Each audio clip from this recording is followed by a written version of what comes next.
Okay. Yes sir. नमस्कार. आज आम्ही इथे सगळे जमलो आहोत कारण नाशिकमध्ये अशोका मेडिकल हॉस्पिटलमध्ये आम्ही 50हून अधिक डायरेक्ट अँटेरियर अप्रोच हिप म्हणजे minimally invasive heap replacement surgery किंवा खुबे बदलण्याची शस्त्रक्रिया याच्या 50हून अधिक शस्त्रक्रिया आम्ही आज इथे पार पाडल्या आहेत. ही अत्यंत नवीन अशी प्रणाली आहे की ज्याच्यामध्ये खूप छोट्याशा कटमधनं रुग्णाची हिप रिप्लेसमेंट किंवा खुबा बदलण्याची शस्त्रक्रिया होते आणि कन्व्हेन्शनल किंवा जुन्या पद्धतीने केल्या जाणाऱ्या रिप्लेसमेंट पेक्षा याच्यामध्ये कॉम्प्लिकेशन रेट आणि होणाऱ्या रुग्णाला त्रास हे अत्यंत कमी आहेत. अशोका मेडिकल हॉस्पिटल येथे मी डॉक्टर सागर काकतकर, डॉक्टर राहुल सुपे, डॉक्टर जय सोनजे आणि डॉक्टर श्रीकांत जाधव आम्ही चौघ जण ऑर्थोपेडिक सर्जन आहोत आणि आम्ही सगळ्यांनी रिप्लेसमेंट सर्जरीजमध्ये ट्रेनिंग घेतलेलं आहे.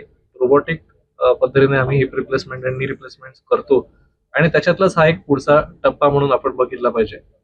याचा जरूर सगळ्या रुग्णांनी लाभ घेण्याची गरज आहे आणि प्रत्येकाला त्याच्यातनं होणारे फायदे हे तुम्ही जाणून घेणं